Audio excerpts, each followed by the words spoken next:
नमस्कार दोस्तों, स्वागत है आज आप सबका मेरे इस वीडियो में। आज के इस वीडियो में हम बात करेंगे माइक्रोसॉफ्ट के इंटरव्यू प्रोसेस के बारे में। तो अगर माइक्रोसॉफ्ट आपकी एक ड्रीम कंपनी है और you desperately want to be a part of Microsoft, या फिर इंटरव्यू प्रोसेस के दौरान अभी आपका इंटरव्यू शेड्यूल हो चुका है माइक्रोसॉफ्ट के साथ and you wanted to know the overview of the whole interview process, then this video is for you. Watch the video till the end. सबसे पहले बात करते हैं कि मुझे इंटरव्यू कॉल किस तरह से आया था। तो मैंने एक फ्रेंड को बोल दिया था कि मुझे माइक्रोसॉफ्ट में रेफर कर दे। तो जब उसने रेफर किया था उसके बाद मुझे एक लिंक आ गया था जिसके बेसिस पे मैं बहुत ज्यादा मल्टीपल पोजीशन के लिए अप्लाई करने लग गया था। तो मुझे याद है कि मुझे 2 पोजीशन के लिए सेपरेट एचआर से कॉल आया था और दोनों ही पोजीशन के लिए मैं शॉर्टलिस्ट हुआ था। तो इस वीडियो में मैं सिर्फ एक ही पोजीशन के बारे में आपको बताऊंगा कि जो मेरा सारा का सारा इंटरव्यू प्रोसेस था वो किस तरह का गया था, उसके बारे में मैं इस वीडियो में आपको बताऊंगा। तो जब मुझे उनका कॉल आता है तो वो मुझसे बेसिक इंट्रोडक्शन के बारे में पूछते हैं कि आपने किस किस प्रोजेक्ट पे काम किया है, आपके स्किल सेट कौन कौन से हैं, आपने इन पर्टिकुलर टेक्नोलॉजीज पे काम किया है या नहीं। देन उसके बाद आपकी करंट सैलरी कितनी है, एक्सपेक्टेड सैलरी कितनी है, नोटिस पीरियड कितना है, कब तक ज्वाइन कर सकते हो। ये सारी बेसिक चीजें उन्होंने उस टाइम पे पूछी। और जो मोस्ट इंपॉर्टेंट क्वेश्चन था वो ये था कि लोकेशन इसकी लोकेशन हैदराबाद में थी। करंटली मैं बैंगलोर में काम कर रहा था, लेकिन ये पोजीशन हैदराबाद के लिए थी, लेकिन उसके लिए भी फाइन था कि हाँ मुझे इसके लिए कोई दिक्कत नहीं है, अगर कहीं पे भी मुझे अच्छी अपॉर्चुनिटी मिलती है तो मैं कर सकता हूं। तो ये सारे के सारे क्वेश्चन मुझे इस पर्टिकुलर राउंड में पूछे गए थे और फर्दर मेरी प्रोफाइल को आगे शॉर्टलिस्ट कर लिया गया था। अब बात करते हैं कि मुझे किस पोजीशन के लिए हायर किया जा रहा था। तो मुझे software engineer to data engineer के लिए हायर किया जा रहा था।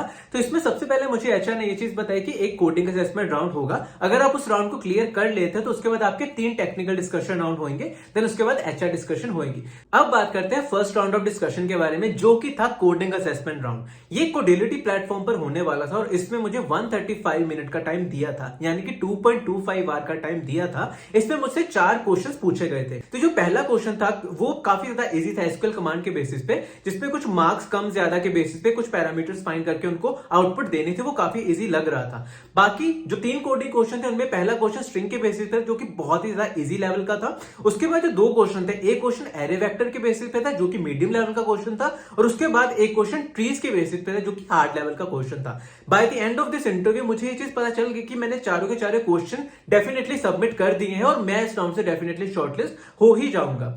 और आई थिंक कि मैं काफी देर तक वेट इसका करता ही रहा था। मैंने काफी बार फॉलोअप भी डाले थे और मुझे आई थिंक 1 महीने के बाद इसका रिवर्ट जाकर कहीं पे मिला था कि आपने ये राउंड क्लियर कर लिया और अभी आपको फर्दर राउंड के लिए बुलाया जाएगा।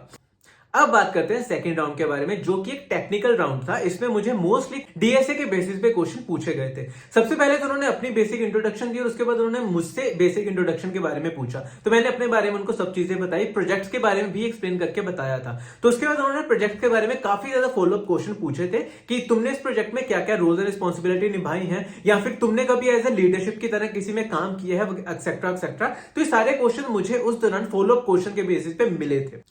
देन उसके बाद अब बात करते हैं कोडिंग क्वेश्चन के बारे में, जिनमें मुझे 2 कोडिंग क्वेश्चन इस राउंड में पूछे थे।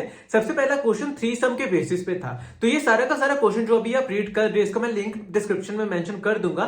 जब आप इस पे क्लिक करोगे तो आप लीड कोड पर जा सकोगे और देखोगे ये मीडियम लेवल का क्वेश्चन था। ये मुझे काफी ज्यादा इजी क्वेश्चन लग रहा था क्योंकि मैंने ऑलरेडी इसकी काफी ज्यादा प्रेपरेशन करी हुई थी। तो सबसे पहले तो उन्होंने मुझे सिर्फ और सिर्फ इंडेक्सेस के बारे में बोला था कि आपको सिर्फ इसके इंडेक्सेस फाइंड करने हैं। देन उसके बाद उन्होंने बोला था कि आपको इंडेक्सेस के बाद अब इसके नंबर भी फाइंड करने, तो उसका कोड भी मॉडिफाई करके बताओ। तो मैंने उसी दौरान इसका कोड मॉडिफाई करके उनको बता दिया था। अब बात करते हैं सेकंड कोडिंग क्वेश्चन के बारे में, जो कि था बाइनरी ट्री के बेसिस पे, anti clockwise spiral traversal of a binary tree. तो इसमें मुझे इस पर्टिकुलर ट्री को घुमाकर कुछ इस तरह से नंबर्स प्रिंट करवाकर देने थे। तो सबसे पहले तो मेरा जो भी उन्होंने स्टेटमेंट दी थी मैंने उसके बेसिस पे क्वेश्चन करके दे दिया। उसके बाद उन्होंने इसी क्वेश्चन को काफी ज्यादा मॉडिफाई भी करवाया, काफी ज्यादा फॉलोअप क्वेश्चन इस क्वेश्चन के बेसिस पे थे।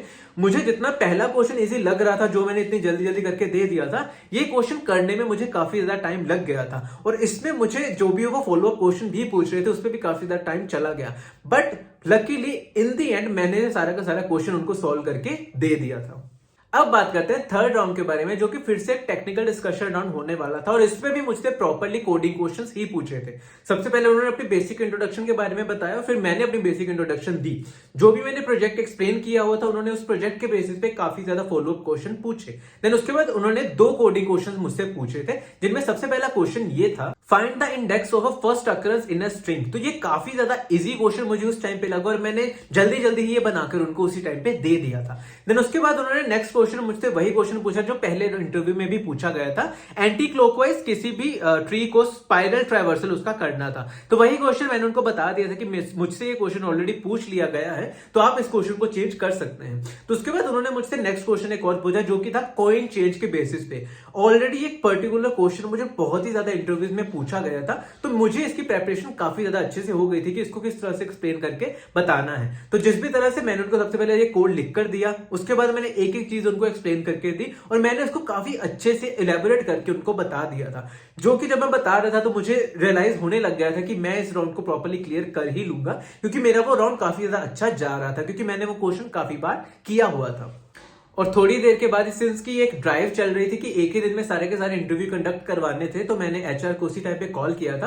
तो उसी टाइम में मुझे फीडबैक मिल गया था कि मैंने दोनों राउंड क्लियर कर लिए हैं, अभी मुझे फर्दर राउंड के लिए बुलाया जाएगा। तो जब मुझे कॉल आया था तो मुझे ये चीज का कॉल आया था कि अभी जो आपका राउंड होगा वो मैनेजरल डिस्कशन होगा। तो मैंने अपनी टाइमिंग्स दे दी, तो मैंने कहा कि ठीक है, मैं उस टाइम पे अवेलेबल रहूंगा। मैं अब इसी जोन में था कि मेरा भी मैनेजर राउंड ही होगा। तो जब मैंने उस मीटिंग को ज्वाइन किया तो मुझे पता चला कि ये मैनेजर राउंड नहीं है, ये फिर से टेक्निकल राउंड ही होगा, जिसमें मुझे एलएलडी के बेसिस पे क्वेश्चंस पूछे जाएंगे। तो ये जो राउंड मेरा इसके बाद होने वाला था वो प्रॉपर एलएलडी के बेसिस पे ही होने वाला था। अब बात करते हैं फोर्थ राउंड ऑफ डिस्कशन के बारे में, जो कि फिर से एक टेक्निकल डिस्कशन राउंड होने वाला था। ये प्रॉपर्ली लो लेवल डिजाइन के बेसिस पे था। इसमें मुझसे प्रॉपर्ली कोडिंग करवा के देखी गई थी, क्लासेस या फिर उसके फंक्शंस मुझसे प्रॉपर्ली डिफाइन करके देखे गए थे कि मैं किस तरह से इनको लिखता हूं। तो ये क्वेश्चन एक कमांड लाइन प्रॉम्प्ट के बेसिस पे था। मुझे एक ऐसा सिस्टम डिजाइन करके देना था जिसमें मैं कोई भी कमांड लिखता हूं तो उसकी हिस्ट्री कहीं पे जाकर स्टोर हो जाए, और जब भी मैं टैब दबाकर, मान लो कि मैंने सिर्फ एल लिखा, तो मैं अगर टैब दबाऊंगा तो जो भी मैंने पहले कभी कमांड ये रन की हो, मान लो कि LS मैंने कमांड रन की थी, तो मेरी वो कमांड वहां पे शो हो जाए। और उसके बाद मान लो कि मैंने LSP करके कुछ कमांड लिखी हो, तो वहां पर अगर मैं टैब फिर से करूंगा तो LSP कमांड वहां पर शो हो जाए। तो इस तरह का कुछ एक डिजाइन था मुझे जो दिया गया था, मुझे इसके बेसिस पे प्रॉपर्ली लो लेवल डिजाइन करके देनी थी। तो मैंने इस क्वेश्चन को करने के लिए प्रॉपर्ली ट्राई का यूज किया था कि ट्राई के बेसिस पे मैं ये सारी की सारी हिस्ट्री स्टोर करके रख सकता हूं।